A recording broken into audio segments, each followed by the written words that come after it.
did you get your nickname? Kilt Bill? Yeah, Kilt Bill. Yeah, which is one of the coolest nicknames because of the director's reference. You know, Tarantino reference. Oh, it was yeah. I started wearing the kilts in 2008 because I was in Seattle and I had seen them, and I was in Seattle where they make them, and the utility kilts. And I went in the store and tried one on, and I thought, this is really comfortable.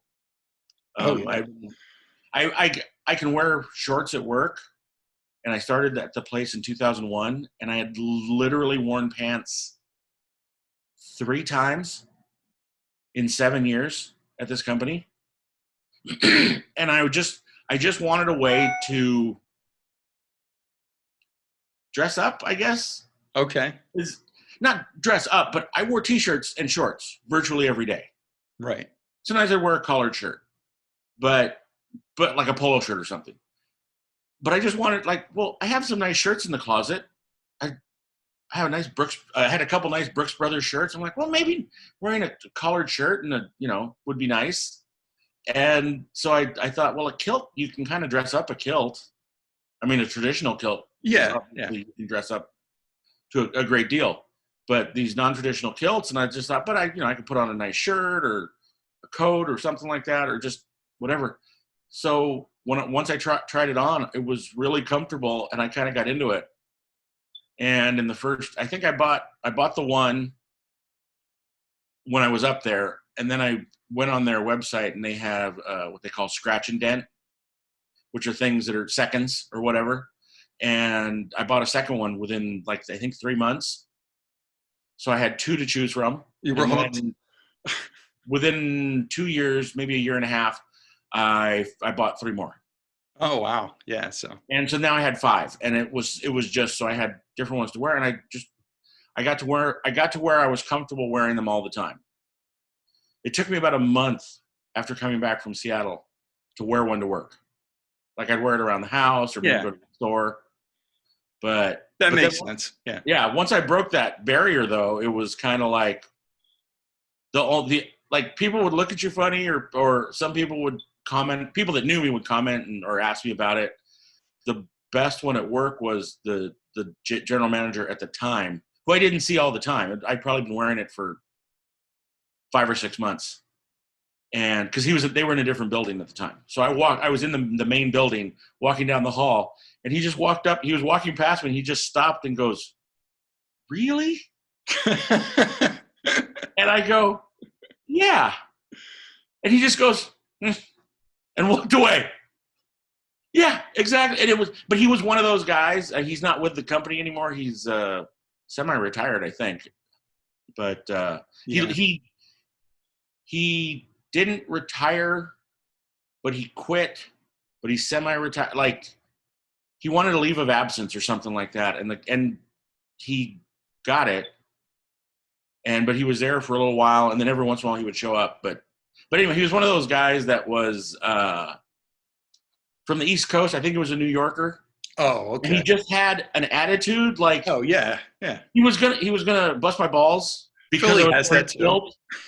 But it also didn't bother him to any degree. He was just like, meh, and went on with his life and never said another word about it. Yeah. Well, I think the West Coast probably calmed him down. Yeah, probably. So, and your original question was, I got called Kilt Bill by a woman that worked that owned a cigar store that I went into. And I went in there, like, probably within the first 4 or 5 months of wearing the kilt. And I guess I walked in such a way, she was sitting at her desk. I walked in such a way she didn't see, like, below my waist. And she rang me up for some cigars. And as I walked away to go sit down, because I was going to smoke, she goes, "Oh my God, you're wearing a kilt." And then there were like 3 or 4 customers and they all bust up laughing. Because they had seen me. They saw me walk in. They saw me walk across to the humidor. They saw me walk back. They saw me pay. Right. And she's literally sitting there the whole time, but the desk is kind of in her way. And I guess she didn't see when I walked into the humidor. But when I walked away from her, that's when she noticed it. So they all laughed, and she just kind of just said, "You're Kilt Bill," and so that's how I got Kilt Bill. Oh, that's awesome. Yeah. See, it's more awesome that someone gave it to you. Yeah. I mean, if you gave it to yourself, I mean, it's still a cool nickname, but yeah, I'm not man enough to wear a kilt. It takes a certain man. Yeah, I don't know. It's just one of those things that it was. I guess I had made up my mind beforehand. Mm-hmm. Like I was going to Seattle with my girlfriend, my ex-girlfriend now, but my girlfriend at the time, and I had seen them. Oh, and you know me, I'm kind of a big dude. They don't make a lot of clothes for big dudes, or at least not stylish things. And especially, since 15 or 20 years ago, the invention of the skinny jean. It's like everybody's gone to these. Yeah, everybody's gone, and not the skinny jeans necessarily, but everybody's gone to this fitted look. The slim. Yeah. It's your waist size, but it's in slim fit. Right. It's like, so no, it's not my size. Yeah, exactly. So, and that was part of the reason I wore the shorts all the time. And because I was allowed to, two, they were comfortable. And I know I look back at some of the pictures and I think of some of the clothes that we wore back in like the 80s, the Armani style, the loose fit. Oh God, what was the movie? I was watching a movie and the guy's pants in the scene were flowy. Like when he walked, you could see them just kind of wave, but not like the hammer pants. They were dress pants, like Miami Vice, kind of. Yeah. There you go. Yeah. They were so baggy, but that was the style. But that worked for me. I could wear that. Right. And some of this stuff now, I can't. I like you said, the waist size is correct, but I ain't wearing it. Right. Yeah. I mean, I lost a bunch of weight, as you know. Yeah. And so I'm like a 38, 40 waist. Yeah. And some 38s I buy, I can't even pull them up. Yeah. Because of the cut. And, unfortunately I didn't try them at the store. Yeah. I just figure, 38, take it home. And that must be it. Yeah. So that's not a good idea. So you mentioned an old girlfriend. Yeah. So how's your dating life going? Oh, geez. Right? I was never the best at that. And the current situation is not making that any easier. I know, it's crazy to even think. Just before it started, before this whole mess started, I'd say maybe February, I was just starting to dip back into online dating and, trying to spark some conversations with people and stuff. But then as it got worse and worse and worse, I put my profile on hold. Yeah. And it's just impossible. Yeah. Right now it's like, what do you do? I've read stories online of people, quote unquote, meeting, but I'm like, how are you having a Zoom meeting with this person that you want to date or hook up with or whatever you want to do with them? Because I can't imagine you're actually going to go through with that unless you're just setting up a base for 3 months from now, going out with them. I mean, that's the only other option I could think of if you don't know a person at all. Yeah, that's true. I guess it in one way it is a specific way to get to know somebody, to actually get to know somebody. That's true. You can have conversations like we're having right now. Yeah. And you do get to know somebody better. So how are you feeling, by the way? Because you did lose that weight and you look great. Thanks. How do you feel? Do you feel better? Do you feel weak? Do you feel strong? Oh, I feel a lot better. Good. I have certain YouTubers that I follow. Oh, okay. That inspire me. And I don't take all of their advice. I don't like it's religion or anything, but a lot of their information seemed to help me keep on track. This seems to be the best method of exercise and diet that I've ever been able to follow. I just regret not doing it until I was, in my 50s. Yeah. Yeah. That's what I regret. But like it's a whole. It's like anything. It's like you just form a habit of it. Yeah. And then you start to see benefits, and you just get on a groove. Just get in a groove with it, like with like fasting and Right. and trying to eat low carb, and Yeah. there's so many more options now. Yeah, there are. Eating really good stuff. I mean, there's the new trend, carnivore diet, Right. where it's basically just meat, and then you can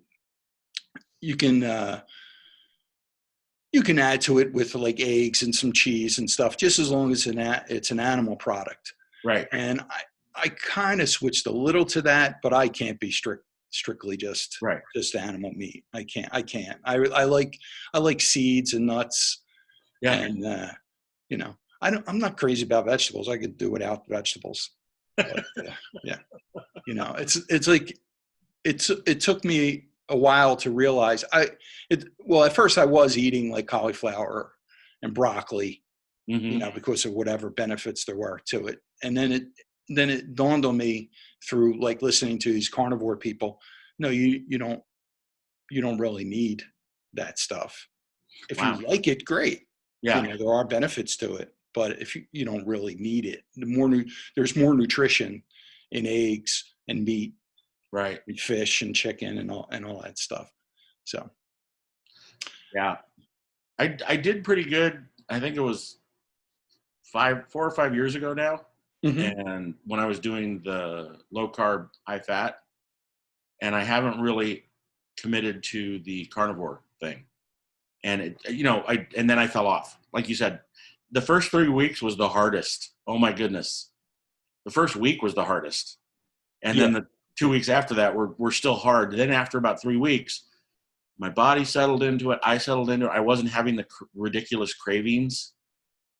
That first week was bad. After about 3 days, I wasn't craving sweets. I was craving a Snickers bar. Like specific things would pop into my head.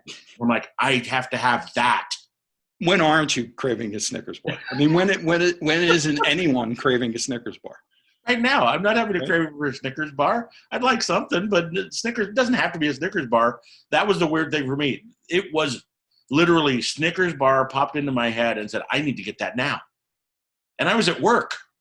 And I was like, I got to go to the liquor store and get a Snickers bar.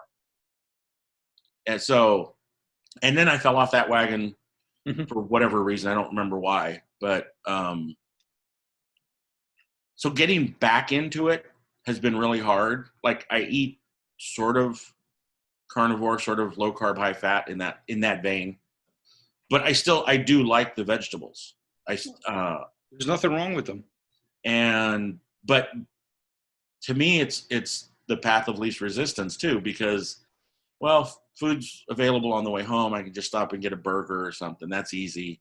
Or if I do make it home, it's like, well, I have an Instant Pot now, and I cook a lot of stuff in that. So I get home and I'm like, oh, well, we did pork the other night, so that I can just make myself a serving of pork and heat that up.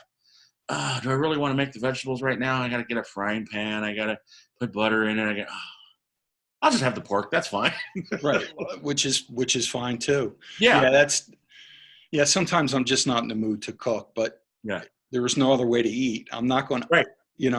I'm disciplined enough to not just order something. Good for you. Now it's like, to go out and get something is like it's a whole stressful situation. You got to gown up, put on your gloves and your mask. Yeah. Like you're going on a mission, like a Navy SEAL mission to go get. I hadn't thought of that. Yeah. Wow. Am I getting hazard pay for this? Wait a minute. Yeah. I mean, I was willing to go into work. Yeah. Up until about 3 weeks ago, until our governor just like shot everything down. Oh, wow. So you just, if you're not an essential worker, then you're not, I don't even think you can take public transportation unless you can prove that Oh, you're an wow. essential worker. Yeah. That might be a rumor. I don't know. I mean, it's possible. Yeah, it's okay. It's It not makes sense. And our. once they told me to stay home, I took the initiative on. I took the initiative to be able to work from home, and that lasted about 4 days until I fell victim to the new F word, furloughed. Oh Yeah, man, yeah, that's a bummer. yeah. I'm sorry. That sucks. You know, one comforting thing. It's weird. It's a double edged sword. One comforting thing is that I'm not the only one. You know. Right. Yeah. Oh, I mean, Unfortunately, everybody. I'm not the only one, but I'm not the only one. So, yeah. I mean, I got some with the final phone call. I did get some positive feedback as far as, hey, we want you back. Yeah. We hope, we're hoping this will smooth over in a month or so. Eventually, yeah. Yeah. So, and that's what I'm hoping. So in a month or so. Yeah, I know. I don't want to get into a political conversation, but I'm hoping that this is one of the situations where, in my opinion, the government needs to step in and help. Everybody needs to work together. The landlords and the homeowners and the banks and stuff like that. Somebody needs to take the shot. So people need to keep living where they're living. Groceries need to be bought. Credit cards are going to be used.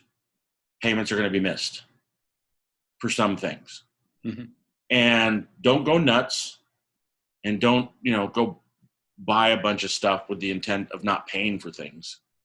But at the end of this, when this all comes to a close, someone's going to have to take that hit and not get paid. And that's where the government should come in and say, okay, we're going to do some sort of stress relief for the landlords and the businesses that had to shut down or whatever. And everyone else on that day, or those series of days where things start to open back up, we go back to as normal a life as possible. Now, I don't know if that's possible. I was just reading something today, last night, that they don't think Governor Newsom here in California is going to ever open the state. It's just going to be a series of small, we're going to open the beaches. Oh, we're going to let small businesses go back. Oh, so it's not going to be like one big, okay, flip the switch, everybody's open. That doesn't make sense to do it that way. Right. Yeah. And so, but I almost think like that would almost, like that's the right way to do it, little steps. But as those little steps come in, then different, what would you call them? Those businesses or those people who lost money because they weren't charging rent, or they weren't taking credit card payments, or they weren't, they were helping the people out who were furloughed or just in dire situations, children at home, all that stuff. Everybody's trying to stay home. Well, most people are trying to stay home as much as possible. So hopefully we're not incurring a lot of debt. People aren't traveling. People aren't going many places. But also there is still stuff to be paid for. I don't know. That's in my head. It makes sense that's something where the federal government should come in and kind of help everybody. But I don't know how that works. I think the people that can take the hit, mm-hmm. if there's ever been a time, they should now. Yeah. I'm not saying forever. Right. But, maybe for a capped amount of time. Yeah. Because there are corporations that can take the hit. Oh, yeah. There are individuals who can take the hit. Mm-hmm. Jeff Bezos might be able to spare $1 billion here or there. Yeah. Yeah. It's just, and the thing is, well, who knows? But what I read was Bezos is making money. Well, yeah. Amazon's the way that everyone's getting stuff. Yeah.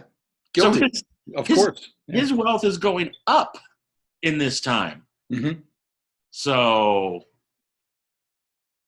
that would be my thing, is like the government and the wealthy, the ridiculously wealthy, need to do something for society. Well, I got to pay rent this week. Yeah. Sorry, man. I know. Now, fortunately, I'm not in that bad of shape. You know, Real. I'm not independently wealthy, Right. but you know, I'm hoping that like I said, I'm hoping like next month I get this, Yeah. I get the word that, yeah, we're gonna take you back next week, yeah. or, you know, hopefully. And like I said, I'm not the only one. Yeah. In that boat. So, yeah. Hey, are you a gamer at all? No. I You've never played any games? I have an Xbox. Good start.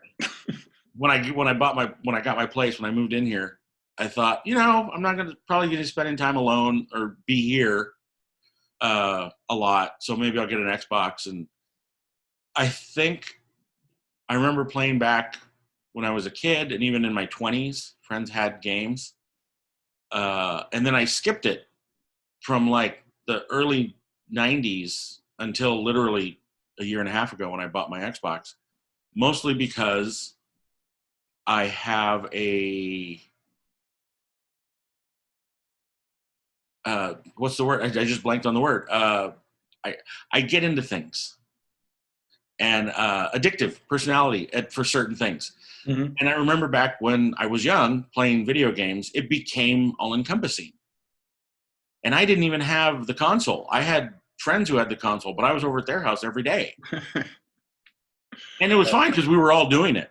But I just knew that if I ever got, as much as I sit around anyway, the last thing I need is an Xbox or a PS2 or 3 or 4, whatever they're up to now. And so I just never had one. But then when I moved here, I bought it, and I thought, well, I'll have probably some alone time, time around the house, whatever. The games are so complex, I can't figure them out half the time. Yeah. If there's a certain game that I'm not having fun with, I'm like, this is like a whole new skill I have to learn. It's not. Yeah, those controllers are. I'm not getting paid. This is not fun. But there are certain games that just flow. Yeah. And just have a great storyline and sound effects and stuff like that. I don't play every day. I mean, I can right now, unfortunately, but I don't play every day. But if there's a game I'm really into, man, I'll play like an entire Saturday. Nice. Of that game, and then I'll put it away until the next week or so. But I was just curious if you liked any certain games. I haven't gotten into anything just because. Well, I think part of it was too when I first got my Xbox. A bunch of friends came over and they were being helpful, so they brought me a big box of games. And of course, they were here, and so we're playing this game, and I'm getting my ass kicked by these guys who it's their game, so of course they know how to play it. In the games that would play, the games that wouldn't play because they were older generations, so they wouldn't play on the new Xbox. So I have a box of games that are either I'm not good enough to play with anybody, or they don't work at all.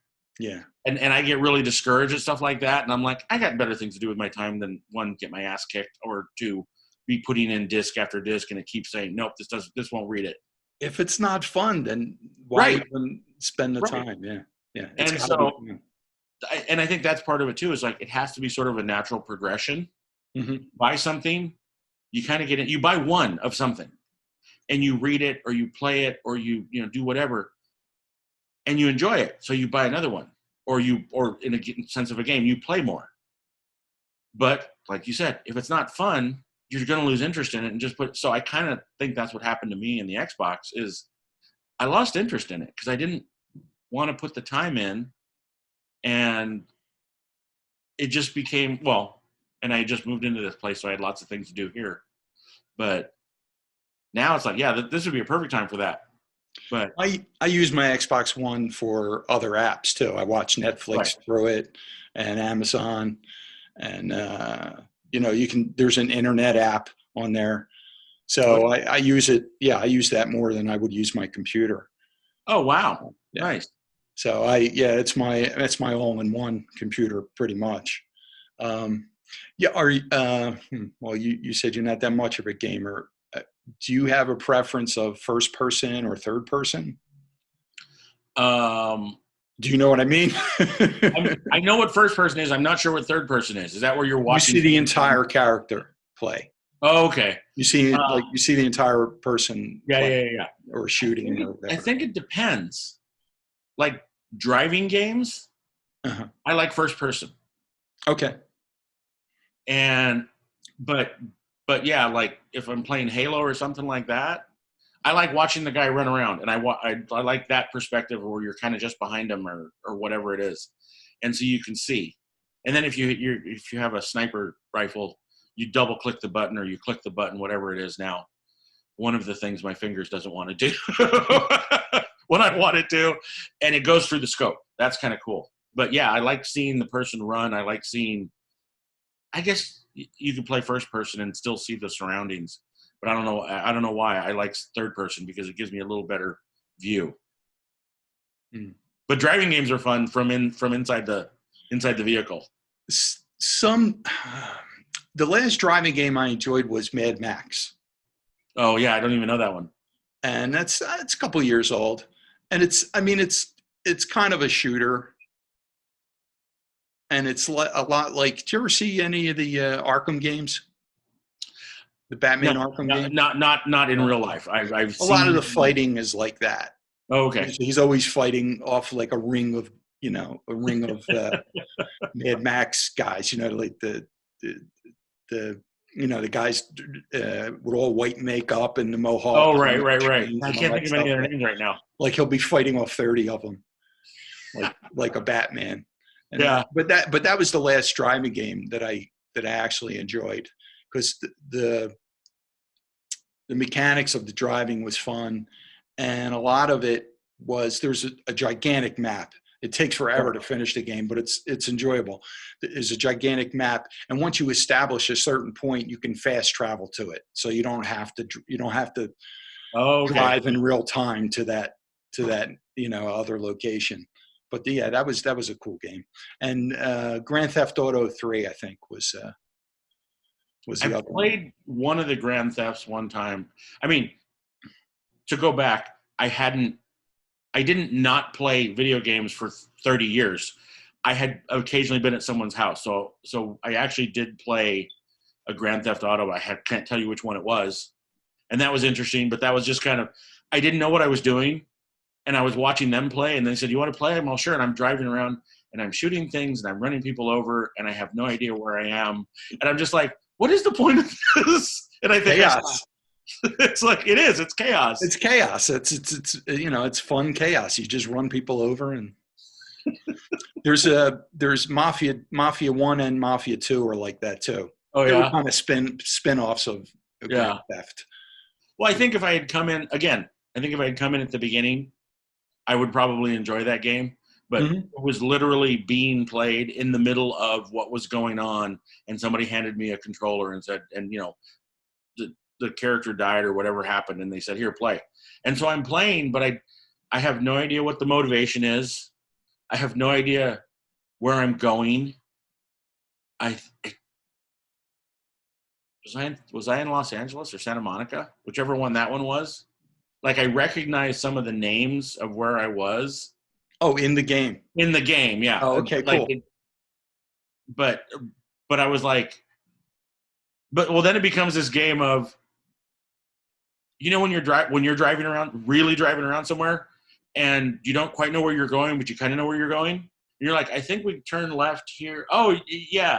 Well, I get that way in the game. I'm lost in the game because now I'm not playing the game. I'm trying to figure out where I am. Because, I know this neighborhood. Oh, I think if this should be Melrose or whatever. And it's like, what? That shouldn't be there. That's not what. And now I'm literally trying to drive somewhere inside the game when I'm supposed to be doing what the game wants me to do. Well, there's a game called L.A. Noire, where it's actually a map of L.A. Oh wow! I mean, it's from a different time, right? But a lot of the structures and buildings and stuff are the same that still exist today. Wow, that's pretty cool. So that's what was pretty cool about that game. Well, yeah, that would be fun because I driving think around there's some all New that York life. games like that too, or Yeah, games based in New York.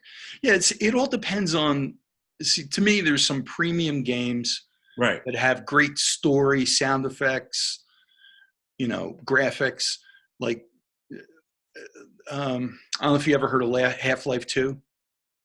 I've heard of it. I don't know anything about Yeah, it. that's like one of the premium games. Oh, okay. Um, Well, maybe I'll try Dead that. Space,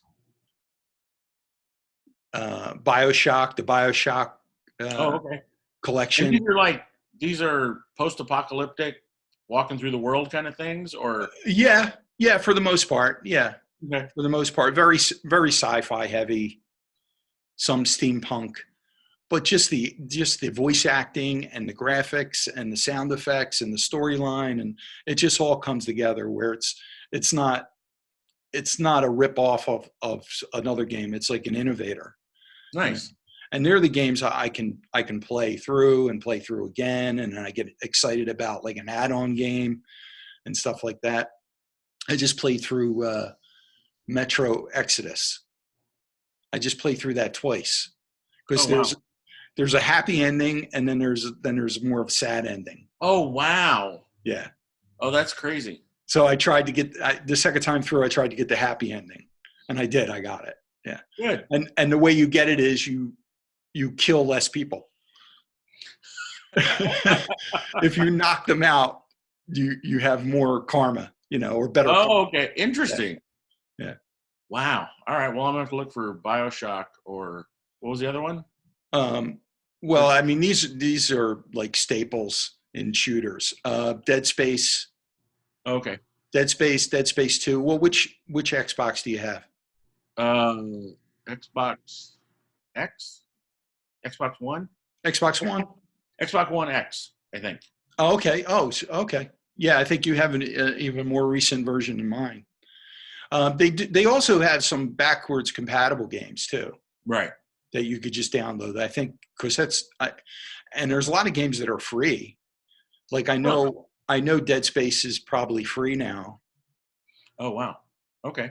and Bioshock. Like these games are really, I mean, they're great, but they're pretty old, so you can probably get them pretty cheap too, Yeah. even if they aren't free. Well, the other thing is I have to actually hook my Xbox up to the internet or Mm-hmm. sign up all the stuff that Yeah. I was supposed to sign up when I bought it. It, I had no interest in the internet because I was getting my ass kicked in my living room. I didn't need to get some 13-year-old. oh, I don't play. No, I don't play online. No way. No way. Yeah, So, I don't need a restraining order from, like you said, a 13-year-old, because I threatened his life. what does this button do? Me screaming, "Your mom's gonna die!" I don't need That that would not be aggravation. good. Yeah, no. No, I'm a solo player. Yeah. Yeah. Some people can't even play certain games because they get like a vertigo. Oh, really? Or yeah, there's some warnings at the beginnings of games, like for I've seen the epilepsy. warnings. Yeah. I've never had a problem with it, but I can see where, yeah, if you were susceptible to certain things, that would, because yeah, the movement is pretty amazing, but it's not quite real. So yeah, it's like if you have motion sickness or the flashing lights one is the one that always gets me, or it doesn't get me, but I feel bad for people who have that susceptibility to the flashing lights, Yeah. because so many of these things with the explosions and the changing scenes and everything, stuff's flashing across the screen the whole time. Well, I had mentioned that game Half-Life, Yeah. and it's been something like 15 years where they just released a new Half-Life game, Oh, wow. but it's only VR. It's only VR. And I, at the moment, don't have like $1,500 to just Right. throw out there to get a VR system. Oh, But it man. looks like, I mean, there's enough gameplay to watch on YouTube to get a really good idea of it. So I can watch the game, but I can't play it. It looks really cool too, because like they have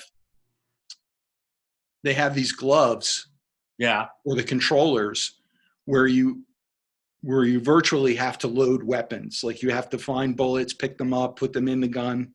Oh, wow. Yeah, it's not like you just hit B and it reloads. You have to physically do the motions. You can pick up stuff, and it feels like it. You feel the weight of it, like a box or. Oh, so they're haptic gloves. Yeah. Well, they have like the physical thing are these like controllers that you just grip Oh, okay. like this, Yeah. and they wrap around your wrists. But in the game, they look like, well, they're called gravity gloves. Oh, So okay. yeah, it's where you can pull things towards you like Like Ready Player One. What's that? Like Ready Player One. Yeah, right. That's. I enjoyed that movie and that book. Yeah, you're a movie guy. I know you're a movie guy. I'm a movie guy. Yeah, absolutely. And so, but yeah, I need to get into. I'll try. Is it BioShock? And BioShock's great. Yeah. I'll look into that because There's 3 of those games. And I went all out. I mean, I bought 4 controllers. I bought the little recharger thing with the rechargeable batteries, and I was like, had my friends over here a couple times, and like I said, they were just beating the crap out of me every time we played this game. And I'm like, whatever. Let's go have a cigar. That's why I like playing solo, because you play at your own pace. Yeah. You know, and you have nobody to curse out but yourself, which I do. I do. Yeah. So, well, you live in a house now, right? Yeah. So you don't have any roommates, right? I do. I have one roommate. Oh, you do? Yeah. Oh, okay. Well, it's a big house. Cool. I bought this house almost 2 years ago now, and it kind of fell in my lap because I wasn't looking for a 4-bedroom, 2-bath house. I was looking for a small house. It's really, at least out here, it's hard to find anything less than 3 bedrooms. I mean, they're out there. They're definitely out there, but they're either exceedingly expensive for what they are, a 2-bedroom, 1-bath, or they're just not coming up on the market. So, and I didn't want to live in a condo or any attached dwelling just because I do smoke cigars, and I have friends who live in, I have one friend in particular who lives in a townhome, and he gets nasty looks from one of his neighbors. One of his neighbors, she's great. She's this older lady. She lets us park in her spot because she only uses one of the 2 spots. And so if the friends are over barbecuing or whatever, he says, yeah, park in her spot. We're good. She's never a problem. Like the other side of her. So literally 2 down are some people that he's getting grief from because he smokes in his backyard. And That's it's his backyard. It's his backyard. Yeah. I'm sorry that you're 2 doors down, but, and the other thing is he owns his, they rent theirs, and they just moved in like in the last couple of years. He's been there. I'm not a smoker, but I recognize his rights too. Yeah. Yeah. And it's like, it's not like he's out there every day, and it's not like we're out there barbecuing every day. It's maybe 3 or 4 times a week that he's out there. And actually, literally, the last time we were all over there smoking was probably 6 months ago. And, well, that's partly because he got married last year, and then he and his wife just had a baby. So he's not even smoking as much as he was before. Well, if those neighbors want to chip in and get one of those, vacuum ashtrays. Oh, there you go. Or maybe I'll you know what? I'll run that by him because that might be a good idea. One of those filter ashtrays. Yeah. So with what's going on, have you felt like not smoking or curbing it or? I actually no. I know. I read those things about they tell you not to smoke because it might help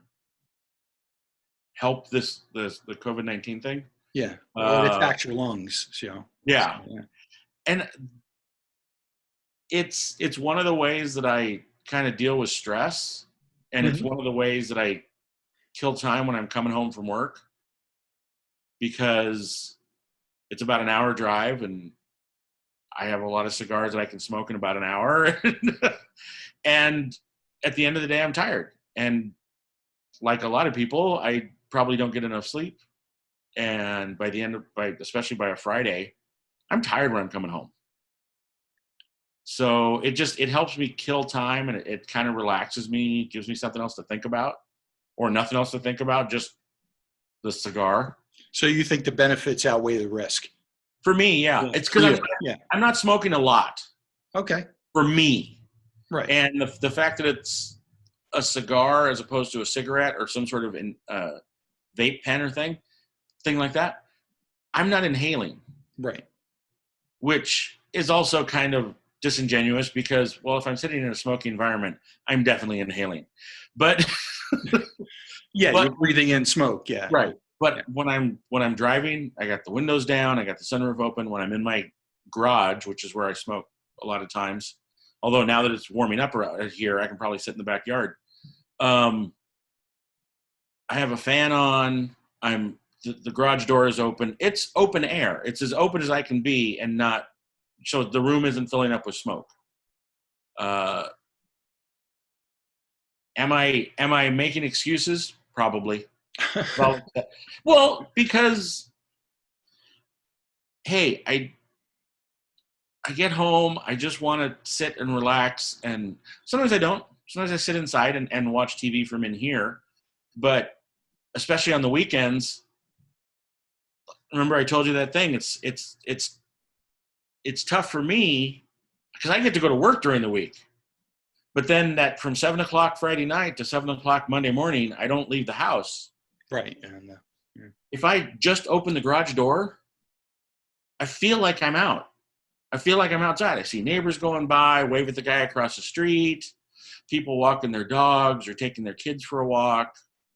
I'm still new to this neighborhood, but there's a couple people that I know now, at least by sight, like, oh, that's the guy that walks, that's the old guy from up the street that walks, and for whatever reason, that's the old man across the street, who I think was in the military before, lives with his son. His son's probably in his late 50s or 60s. So the old man's got to be in his 80s. And I see him walking around his yard and wave at him. And it's like, because when I do go to work, I'm gone, like I said, I'm an hour away. So I'm gone from 7:00 in the morning to 7:00 at night, sometimes longer. I don't see these people. If I'm one of those commuters that if I could very easily pull out of my garage in the morning, drive to work, pull into my garage at night, and not see anybody for a month. Well, especially now. Yeah. But even before, it's like, that was my thing. It's like, I didn't do a lot of stuff around here. I don't have kids. I'm not in the front yard, digging up weeds or anything like that. It's like, I had decomposed granite put in, so I wouldn't have to deal with that too much. But it's just, I can easily be one of those people that I don't see my neighbors, and I don't want to be that guy. I mean, I don't want to hang out and party with everybody, but I want to be able to say, hey, Bob, how you doing? How you doing today? Your yard looks good. Or, talk to the old man across the street and just introduce himself. And I believe his name was Silas, if I remember correctly. Oh, an actual Silas. An actual Silas. But he was a nice guy. And just, he walks around, and he doesn't go very far, but every once in a while I see him come out of the yard, and he walks down the street, and then he walks back on the other side of the street. And he's not gone for maybe 10 minutes. I know he didn't even go to the corner. Is he wearing a mask? Well, now, you know what? I haven't seen him out on a walk other than in his front yard, and he wasn't wearing a mask when I saw him. Okay, yeah, because he's pretty old, man. But back, I was talking pre this happening. I just see him out. But if I was sitting in my garage having a smoke and I saw him, I'd walk out to where he could see me. And if he turned and looked, I'd wave, and he'd wave back. And so if I don't sit out there and do that, I'm not going to see any of my neighbors. Does he seem like he has all his faculties? Yeah. Oh, that's great. He seems very there. That's awesome. Yeah. At that age. He just seems very private. His son seems a little odd. Mm-hmm. Like, I was talking about that neighbor who just pulls into the garage and pulls out of the garage, and that's the only time you see him. That's the guy's son. 7 days a week. I don't know what he does. 7 days a week. I'll leave, his car's there in the morning. I come home, his car's gone. How's he dressed? It's like oh God. Like he has a pirate outfit on. No. He's dressed like a little girl. I'm just guessing. No, he's dressed like a middle manager. He's got slacks and a short sleeve button-up shirt. I mean, he looks neat, but Okay. not overly so. Like everything's not pressed. He's a little frumpy. Okay. But I don't know what he looks like in the morning. Maybe he's perfectly pin sharp in the morning. But by the end of the day, but it's just that short sleeve dress shirt that always kind of gets me, because I'm like, that's not a camp shirt. That is like a short sleeve dress shirt. Is he dressed like Michael Douglas in when Falling Down? Kind of, yeah. It's just that look, and you're just like, are you going someplace professional? But he's gone all day. Like the times when I haven't gone to work, and I'm up that early for some reason. I think he leaves around 8:00 in the morning, between 7:30 and 8:30, somewhere in there. And I'll be sitting in the garage at 7:00 at night, and he pulls into the driveway and just goes in the house. Yeah. So it sounds like some kind of corporate job, but he's not a big deal in it. Yeah. No. He doesn't have a costume on. No, he doesn't have a costume. Or a uniform. On. Yeah. No, he's dressed the way. That's how he dresses. He's probably been doing it his whole life, and that's how he's comfortable. Right. He's not a painter. You would get that. you definitely get that. Right. So yeah, his son is very nice, and his father is very nice, but the son, never met him, never even waved at him. Like I've been standing out there, and he's one of those guys where he pulls into the driveway, gets out of his car, he's looking in his car when he gets out, he grabs whatever he needs, he's looking at the door as he closes the door. He turns, looks at the house, walks into the house, and goes in the backyard. That's it. He doesn't turn and look at the neighborhood. He doesn't look to see if anyone's watching him. He's just going in the house. I'm like, all right, have a good evening. Mm-hmm. So if he ever turned and looked, I'd wave at him. But that's how I met his father. Well, I've been here about 5 years. I don't have any relationship I would consider a friend. You know, I have some acquaintances, but yeah. Nothing. And that's it's not a bad thing or a good thing. Yeah. It just. I mean, I consider you a closer friend. I appreciate that. Yeah. Well, I mean, our interests are so aligned with because we met at LA Podfest. Oh, I know. Which, man, I know. That's like some of the greatest moments I've ever had. Dude. Somebody was posting on, I can't remember which one it was on Facebook. It was one of the groups that I belong to. It must be the LA Podcast Festival 2017 group. And they said they were watching a movie that was supposed to be, I don't know, China or something like that. Or it was some corporate, not corporate, it was like government building. But it was overseas somewhere. And they said, it was the Biltmore. I could tell. Yeah, I was so psyched that was in so many movies. Yeah. Oh, and that is funny. It's like you'll see that. It was used in The West Wing a lot. I rewatched almost all of The West Wing recently. Well, I was listening to that podcast.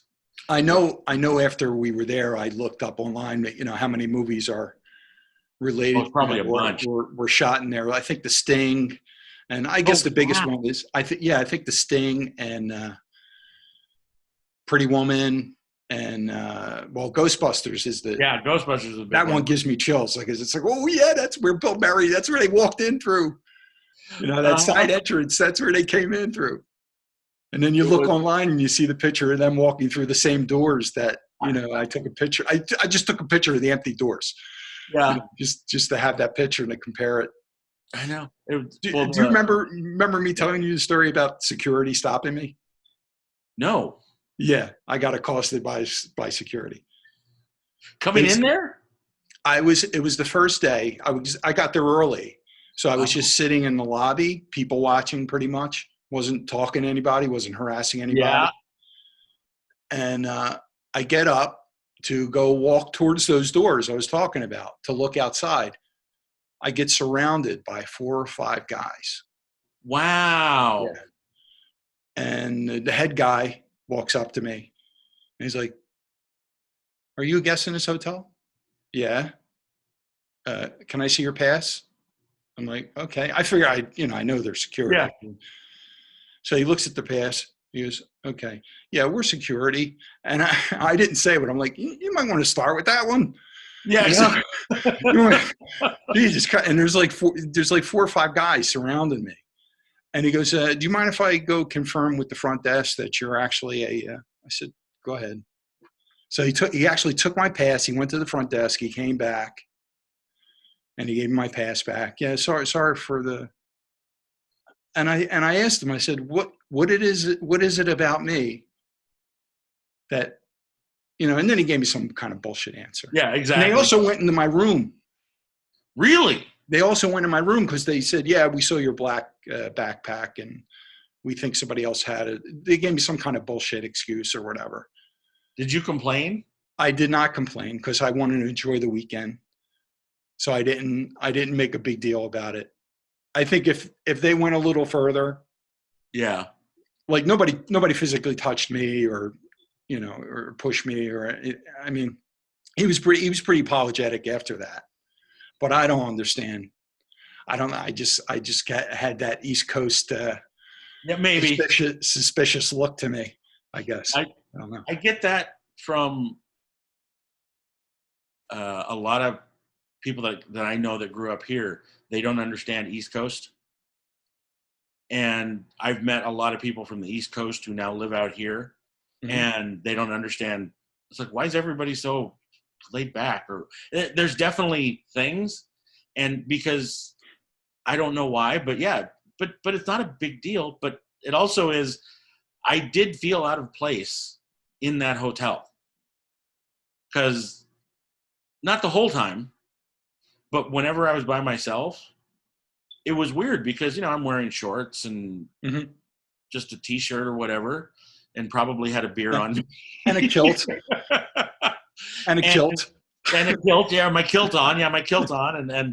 And then, but everybody was kind of dressed a little nicer, like slacks and a nice shirt. And the men were wearing sports coats and the women were wearing dresses or very nicely appointed. And I'm like, yeah, we're not their normal clientele, I don't think. Yeah, there were other events going on there. Yeah, there were other. But it's also no reason to accost someone because you don't like how they look. So I don't know. Of course not, but that's going to continue. That's always going to happen. It's always going to happen. I can't remember which comic said it, but he said something like, "You can definitely tell who's here for the podcast festival." You can definitely tell the podcast festival crowd. Yes, you can. Yeah, there's a bunch of us misfits out there. Yeah. The people with 3 different color hair and yeah, I don't podcast you never even heard of T-shirt. They weren't there for the wedding that was going on that weekend. No. No. But I always had a great time at every one. Me too. It was so much fun. I mean, that's that last one. Bert Kreischer was there. Oh, and he's a big deal now. But like there were like 30 people in that ballroom for his episode. And it's like oh yeah, cool. I was there at the beginning to see him. I knew his name more than I knew him before that. And I just watched one of his I think it was Netflix specials. And I didn't realize the shirt coming off was every time. That's just the thing. And it was, I had heard about it. I'd seen like little video clips of it, but I just thought, oh, well, that was that show. And then I was watching this particular one and to see him come out and just take the shirt off. And I was like, oh, he does it every time. Wow. Okay. That's his brand. Yeah. That's it. That is his brand. You're right. So. Yeah. On Instagram and everything, all his Instagram stories and stuff. He never has a shirt on, never has clothes on. Yeah. That's his whole thing. Oh, it's funny. I mean, it was amazing because you could just be walking down the hallway and it's like, oh, there's Gilbert Gottfried. Yeah, that's awesome. I wish I missed some. I didn't see Bert Kreischer and I didn't see Gilbert Gottfried, which I would like to have seen Gilbert Gottfried. I mean, just for the fact that what he is now, I would like to have seen Bert Kreischer, because I think he's funny. But I've known Gilbert Gottfried for years, or who he was for years. Oh yeah, I would love to from Howard, from Stern. Yeah. So I'm just like, but there was so much stuff going on, and there were so many other shows, and now I can't even keep up with hell. Paul F. Tompkins. He's got like 5, 6, 8 different podcasts. I haven't heard his name in a while. He's still doing. I think they're still doing the Comedy Bang Bang. They might be doing that as a touring show though. He's just not on my radar because there's so many things to watch. That's it. There's so many things, and there's so many. Yeah, I mean, but I watch YouTube constantly, especially now. Well, I was able to listen to it at work, which was cool. Yeah. So while I was doing my work, I was able to get in a bunch of episodes. Are you a Rogan guy at all? Not really. No? I don't dislike him, but I have a problem with people who podcast every day or even 3 times a week, because I don't have enough time to listen to it, and I still want to listen to my legacy shows, the ones that I've been listening to for years. So I stopped listening to Nerdist back when Hardwork was still the Nerdist, because they were doing it 3 times a week, and I couldn't keep up with that schedule and the 10 or 12 other podcasts I listened to. That was just too much content. Yeah. So I had to pick and choose. Well, Rogan's more guest driven, right, to listen. Oh, yeah, okay. It's like, he's got Kurt Metzger on. I'm a big Kurt Metzger fan. I'm like, awesome. And then you get 3 hours of them, just bullshitting and talking back and forth about whatever.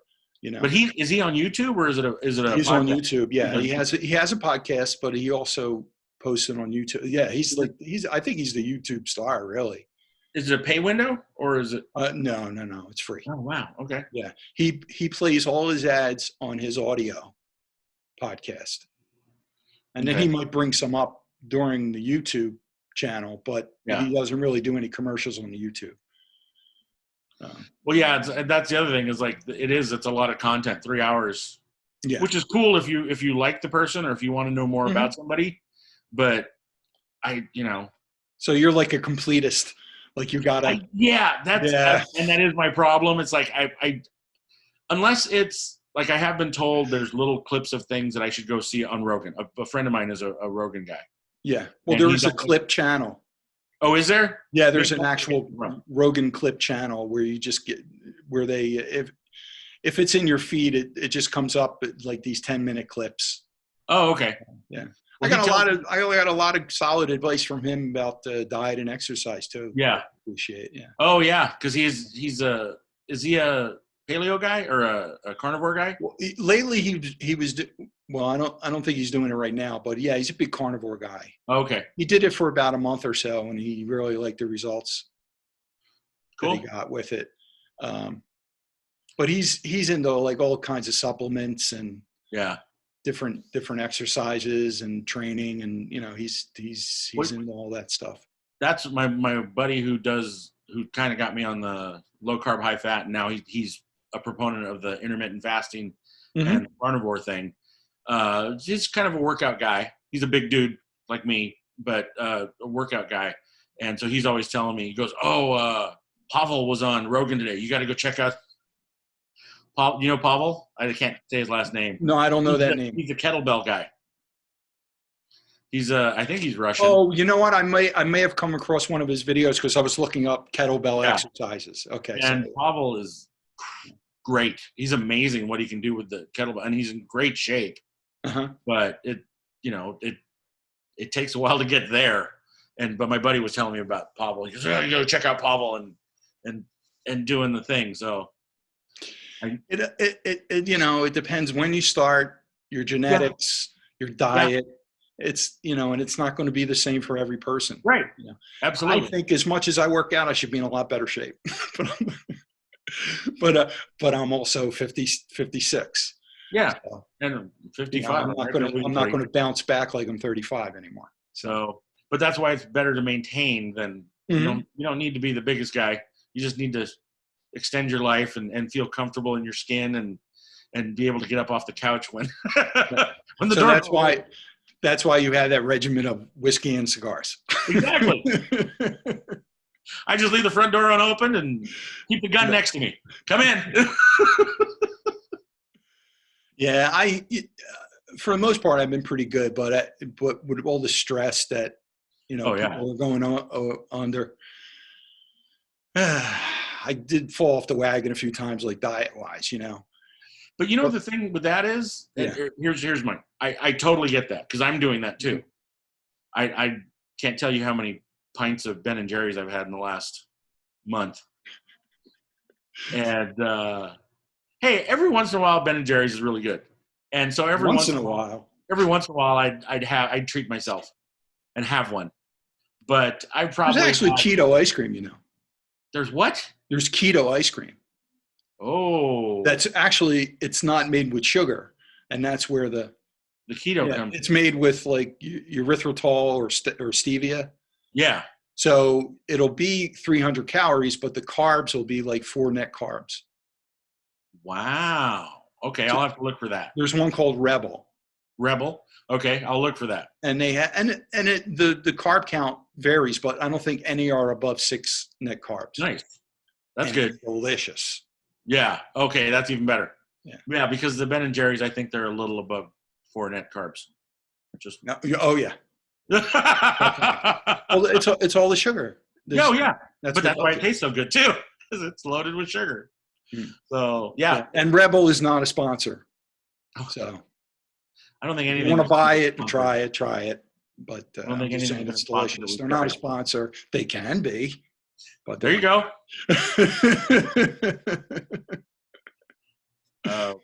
But yeah, so I mean, I think the big. Hey, I gotta edit this and put it up. Let's get past that first.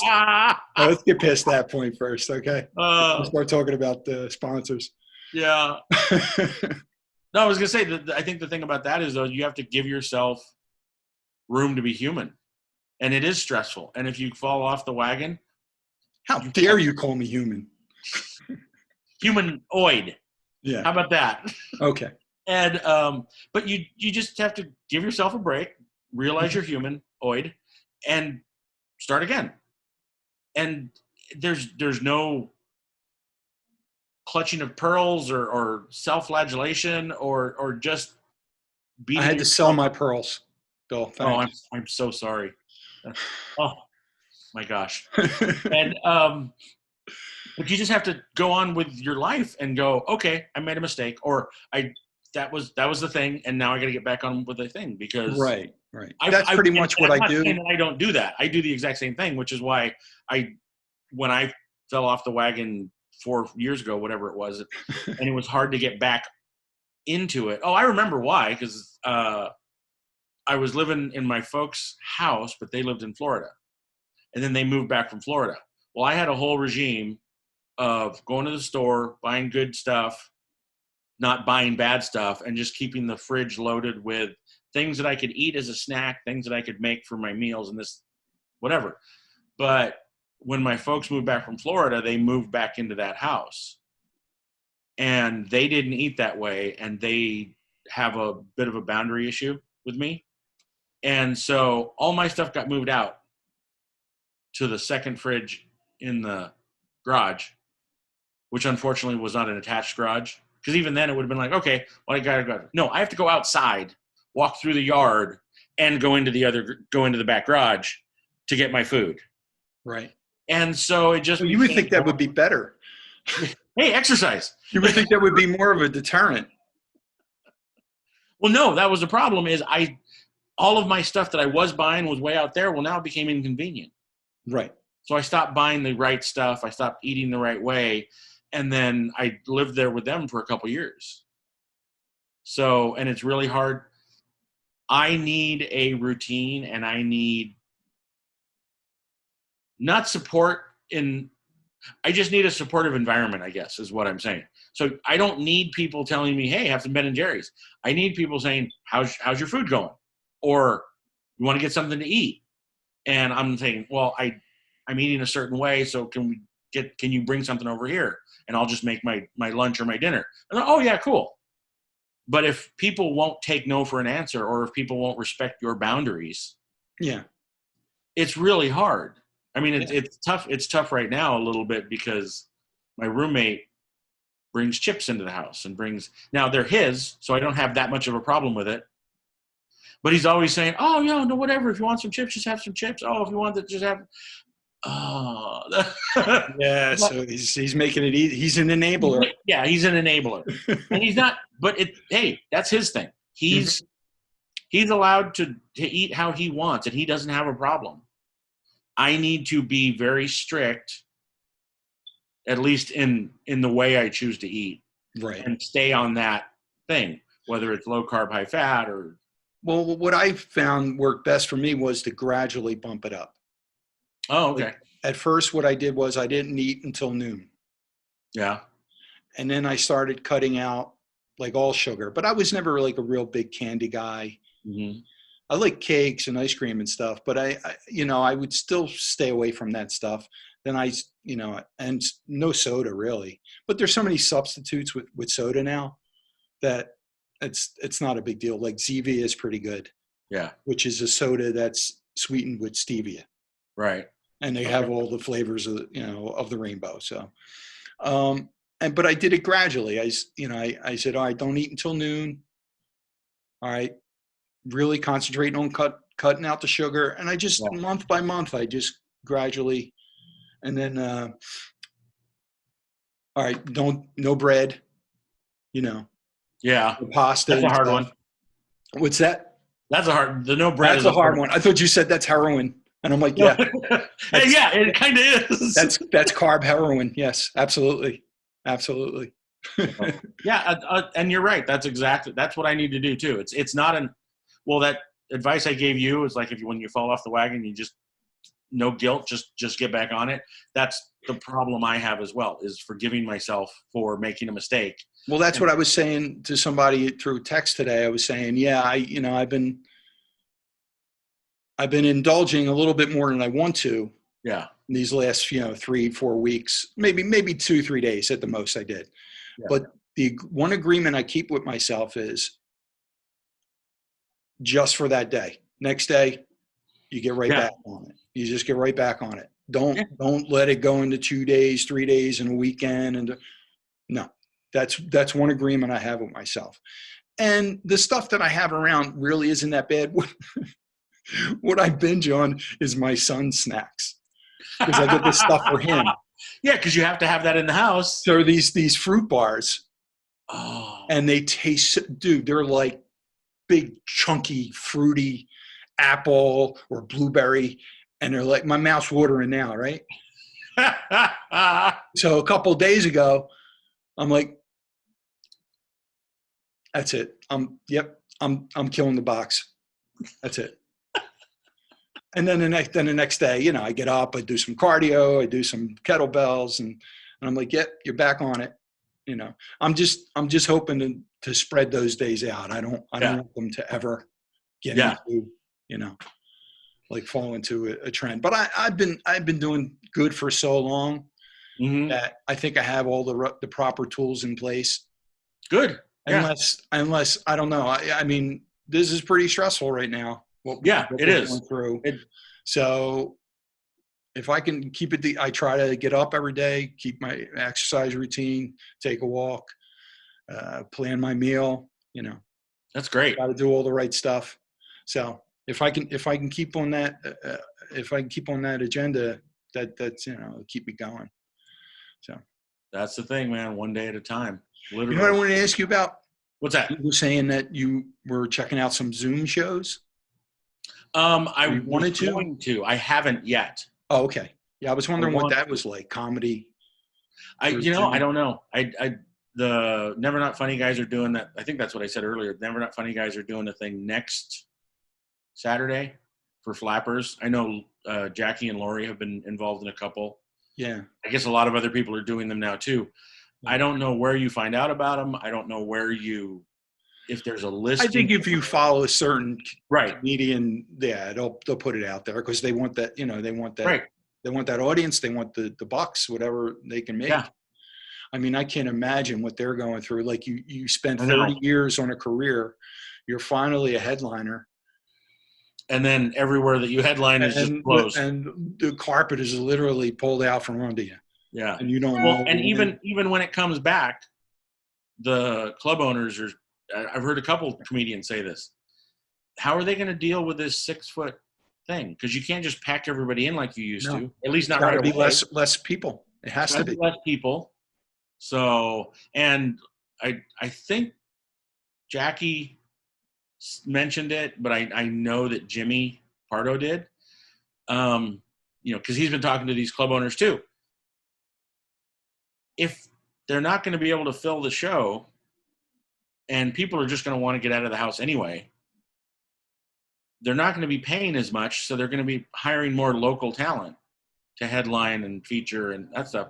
So even the headlining working comedians now aren't necessarily going to be getting those jobs because people in general aren't going to be traveling as much. And what the Comedy Store owners have said is, well, they're probably just going to keep it small for a little while. Big guys, Kreischer's probably one of them now. Oh yeah, he's doing theaters. Sure. Louis C.K. is probably going to get something back. Did you see Louis' special? No, I didn't. Yeah, it's on his website for like $8. Okay, and it's great. Okay, it's great, man. And but big names are going to get gigs, but the working level, I mean, big names, but they're not necessarily known to everybody. The Jackie Cations, the Jimmy Pardos, that level comedian, who are true headliners, but they might not be getting all the gigs back, that at least right away, that they had before. Yeah. I mean, I feel more secure in getting employed again than them, because, well, it was, I mean, the show business is such a gamble. My God. And that's what I'm saying. They worked so hard all these years to build up a career. Something will work out, I think. It's like because they're survivors, dude. They're good at what they do. And yeah. They're survivors. They're fighters, man. They're not going to give this up. You're not going to see. You're not going to see Jimmy Pardo at Trader Joe's. I don't think.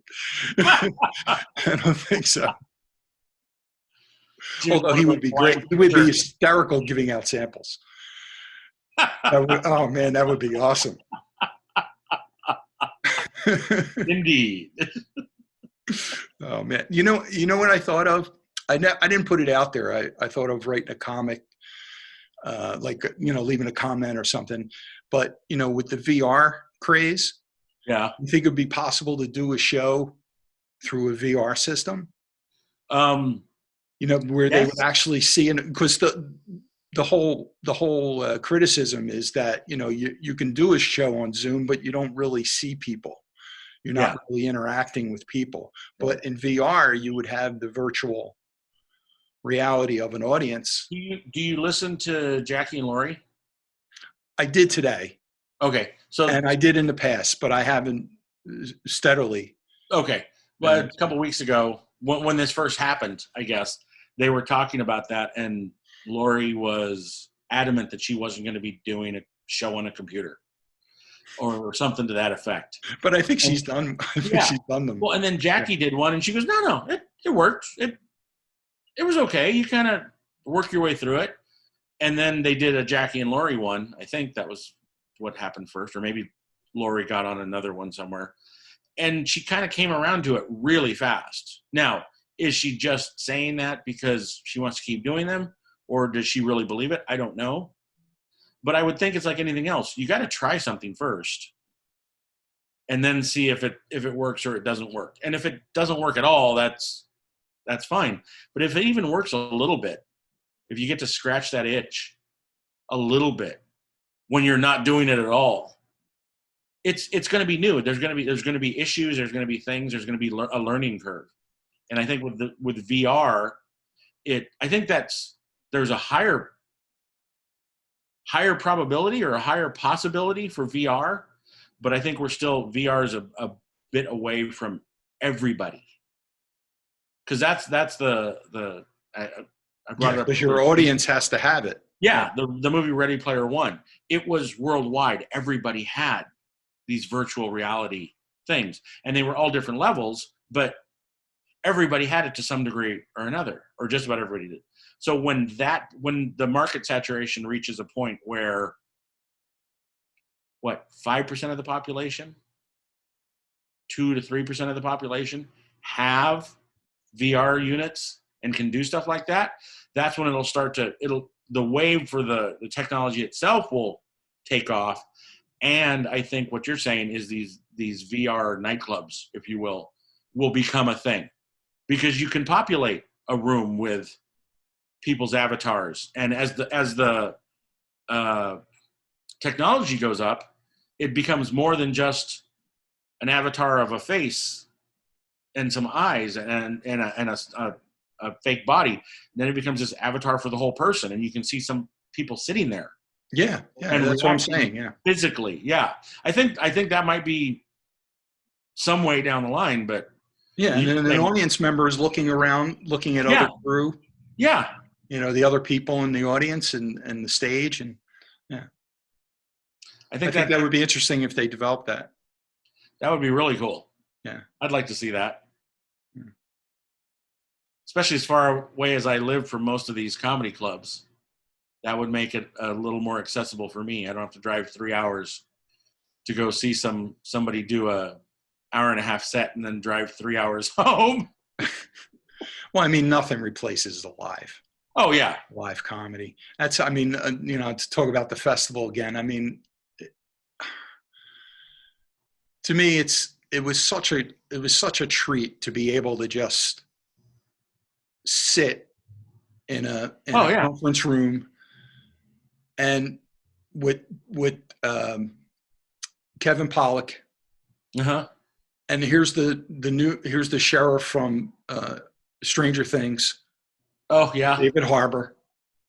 Which I didn't even know he was going to be a guest. Oh wow! I'm just like, I'm gonna go see Kevin. I'm gonna go see. Yeah, Kevin Pollak, man, that's cool. Usual Suspects and stuff. It's like, oh yeah, cool. I'm gonna sit and watch him, and I'm like, oh shit, they got the sheriff from. Yeah. Oh man, and that's what was so cool about those festivals. You didn't know. Sometimes you didn't know what guests were going to show up. Yeah. And then Nikki Glazier's there. Yeah. And then and then Greg Fitzsimmons and then like I said, you just see these people walking down the hallway and you just say hi to them. Yeah. Like Todd Glass and. Absolutely. Man, it was such a great experience. I love those.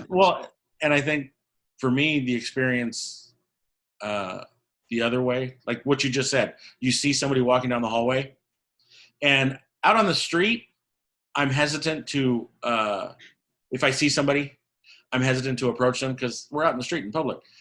If we're all in the hotel and we're there for the weekend for that, it's a little easier to say hi to somebody and say, hey, I really like your show, or you've been a hero to me, or whatever. And I think they're in a position where they're better able to take it because they're not out technically in public. Yeah, it's a hotel and it's public. Well, they understand the dynamic. They understand there's several hundred of us walking around this building with them. So they're probably going to run into somebody that recognizes them. Mm-hmm. Because I had that experience with a couple of different people where, like, out in the street, I wouldn't have even tried to say hi, but because we were there, it was like, oh, hey, how's it going? Oh, hey. And they seemed, I don't have anyone in particular, but I know that I had that experience. Well, some people I get like a little starstruck. Yeah. So all I could do is just look them in the face. Like with Mark Maron, he was walking up the aisle. Yeah. And I looked at him and he looked at me, and I couldn't say hi, Mark. I couldn't say it. I just went, and then, he's just walking, Yeah. He don't care. He just looked at me and gave me a Maron look. Yeah. And then, he just walked backstage. And the same thing happened with Jimmy Dore. Oh, really? Too, yeah. Yeah. I could, like in my mind, I said, hey, Jimmy, how you doing? I'm a big, I'm a long time listener of, comedy and everything else. I've been listening to you since then. And I couldn't get it out of me. Oh, yeah. Well, and that's absolutely, we all have that. That happened to me with Wayne Fetterman, of all people. Okay. I could see that. Yeah. But I was talking to. But he's so nice. He is. He's such a nice guy. Well, that's the weird thing. I was talking with Jake Johansson. It was my first year at the festival, and it was when it was in Santa Monica, and I was wearing the kilt, and I can't remember where, but I was standing next to Jake. I think I went up to meet him because Jake's one of my comedy heroes, and he goes, "Hey, nice utility kilt, right?" I go, "It's yeah." He goes, I got a couple of those." I go, "Really?" So it's like I went from being stunned that this person was talking to me to, "Oh yeah, you do? What do you're not wearing it now?" He goes, "It's kind of weird here just because I'm me." And I go, "Yeah, I get that." And he goes, "But I like to wear it when I go to Jazz Fest in New Orleans." Oh, so we had this connection. And then I kept seeing him around the hotel. He goes, "Oh, hey, Bill, how's it going?" And I'm like, "Jake," now this is 7 years later. I'm sure Jake Johansson doesn't remember me. But at that weekend, I saw him 4 or 5 times. And he'd say, "Hi, Bill." And then we're in the big room during a podcast. And he comes in after I did, and I sit down, and I didn't even notice that Wayne Federman was sitting in front of me. And I'm watching the thing, and then somebody comes up next to me, and he's a couple seats down, but I turn and look, and it's Jake. He goes, "Hey, Bill," and I go, "Jake?" And there's like a lull on the stage or something, and he starts talking to somebody, and I turn and look, and he's looking at the guy in front of me, and Wayne Federman has turned around. And that's when I realized it was Wayne Federman. And he goes, "Wayne, have you met Bill? Bill, this is Wayne Federman." And I'm like, uh.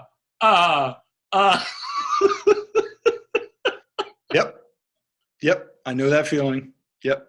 Exactly. And you don't know when it's going to hit you. That's the worst part. Like, if you could prepare for it, maybe it wouldn't happen. That's the point. Pardo is good with remembering people. Yeah. Yeah, he takes pride in that, and it's nice. It's nice to be remembered. It is appreciated. Yeah. So, because he came here to Philly, and I went to go see. Yeah. He was the first comedian I saw at Helium Comedy Club in Philly. Oh wow.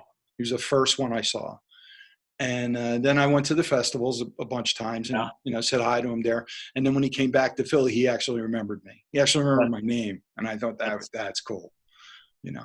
Yeah. The first time he remembered my name, I was kind of shocked. Yeah. Well, you got a brand, Yeah. Well, yeah. You're a brand. You're a festival favorite. So, yeah. That's why I had to go out for that last show. I had to go to I was chasing the dragon. I was chasing that high. Yeah. Chasing that festival high. Exactly. Yeah. That's why I had to go to the last Comedy Film Nerds episode. Yeah. Yeah. I definitely felt that way too.